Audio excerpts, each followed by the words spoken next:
Hello everybody, my name is Aman Singh. Currently I'm working with Lexus and Company as a legal intern. तो आज हम इस video में बात करेंगे जेसिका लाल मर्डर केस के बारे में। तो बेसिकली इस केस में ये था कि टेम्बरिक कोर्ट मेरोली कुतुब मीनार के पास के क्लब में पार्टी चल रही थी, जिसी के अंदर Jessica Lal as a barman काम कर रही थी। वैसे ये एक मॉडल थी और फिल्में करना चाहती थी, मीन्स आने वाले टाइम में एक्टर बनना चाहती थी, but as a part time job ये बारमेड का काम करा करती थी। तो 30 अप्रैल 1999 में उसी क्लब में एक पार्टी चल रही थी, उसी के अंदर आया था सिद्धार्थ वशिष्ठ उर्फ मनु शर्मा। तो बेसिकली हुआ क्या था कि रात के 12:30 बज रहे थे, सुबह के 12:30 को कुछ भी एज़ यूजुअल पार्टी ख़त्म होने का टाइम हो रहा था, क्लब बंद होने का टाइम हो रहा था, तो सारा ड्रिंक्स वगैरह सब ख़त्म हो गया था और 350 गेस्ट की गैदरिंग थी। तो जब ड्रिंक्स ख़त्म हो जाता है तो मनु शर्मा बोलता है मुझे ड्रिंक्स चाहिए। तो एज अ बारमेड वो रिप्लाई करती है कि सर ड्रिंक्स ख़त्म हो गया है, अब आपको ड्रिंक्स नहीं मिलेगा, प्लीज़ आप यहाँ से चले जाइए। वो जेसिका लाल को 1000 रुपीज़ ऑफ़र करता है कि ये लो और मुझे एक ड्रिंक दे दो। तो वो कहती है सर आपको समझ नहीं आ रहा, प्लीज़ आप ड्रिंक्स है नहीं, आप इसे लेके वापस चले जाइए, आप ड्रिंक्स नहीं एडजस्ट हो पाएगी। तब मनु शर्मा उसको डराने के लिए एकदम से गन निकाल लेता है और 2 शॉट्स फायर करता है, एक सीलिंग पे यानी छत पे और दूसरा और जेसिका लाल के तरफ। तो जैसे ही वो एक शॉट छत पे फायर करता है तो सब जो आसपास के लोग थोड़े सतर्क हो जाते हैं, थोड़ा अटेंशन अट्रैक्ट हो जाता है मनु शर्मा की तरफ। तो वो जैसे ही गोली चला देता है, दूसरी वो जेसिका लाल के ऊपर तान देता है और जैसे ही वो फायर करता है उसको जेसिका लाल को सर में गोली लगती है, जिससे वो तुरंत ज़मीन पे गिर जाती है। तभी सिद्धार्थ वशिष्ठ उर्फ मनु शर्मा उसी टाइम अपने 3 दोस्त के साथ अमरदीप सिंह, विकास यादव, आलोक यादव, इन तीनों के साथ वो वहाँ से भाग जाता है और तभी तुरंत उसके जेसिका लाल के फ्रेंड्स जेसिका को हॉस्पिटलाइज करते हैं। इसी दौरान जेसिका लाल का एक फ्रेंड उसकी बहन और उसके मम्मी पापा को इन्फॉर्म करता है कि बार में ऐसा ऐसा इंसिडेंट हुआ और उसको गोली लग गई है।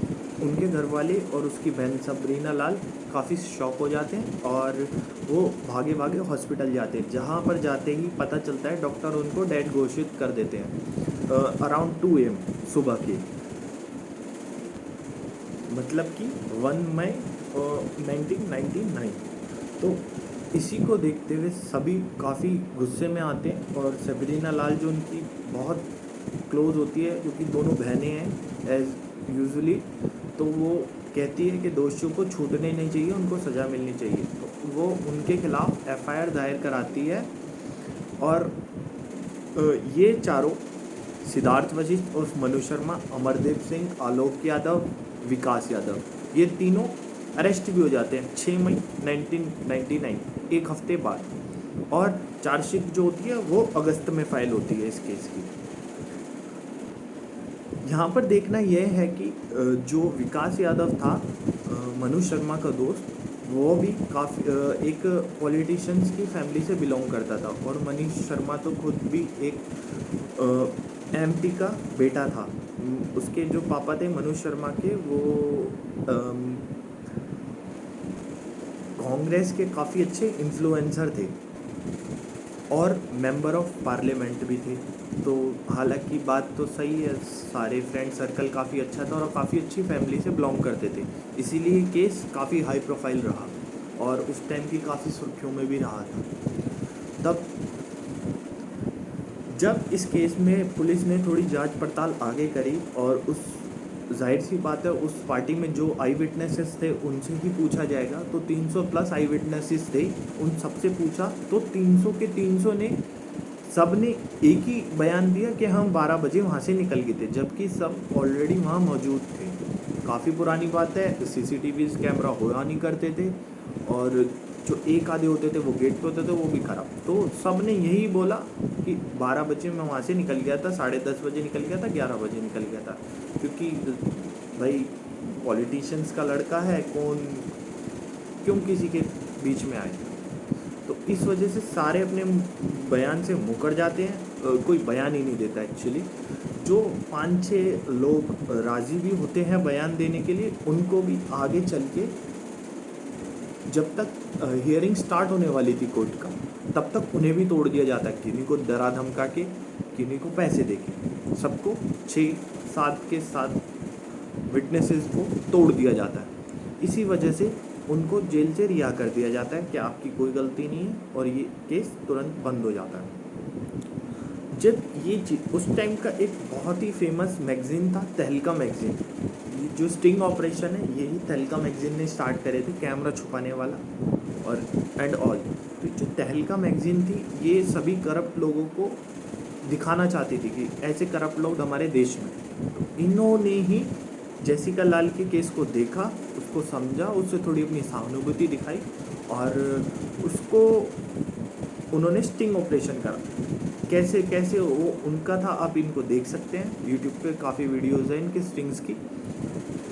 तो उन्होंने इसका स्टिंग ऑपरेशन करा, और उनसे इनके जो 6 के 6 विटनेस हैं, उनसे बुलवाया कि ऐसा नहीं, ऐसा ही हुआ था।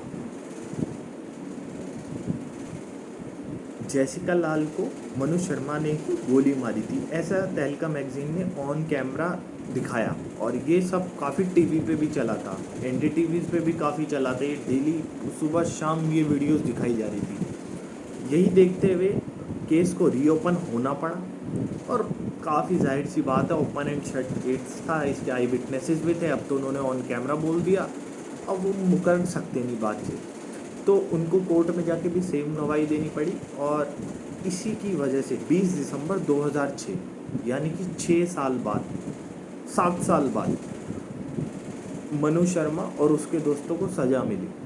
पर जाहिर सी बात है, सज़ा में थोड़ा देर हुआ, पर उनको सज़ा मिली। तो यही था इस केस में, काफ़ी ओपन एंड शट केस था, बस थोड़े पॉलिटिकल पावर की वजह से और फैमिली बैकग्राउंड की वजह से जो क्रिमिनल्स थे वो बच रहे थे, बट वो बाद में पकड़े गए।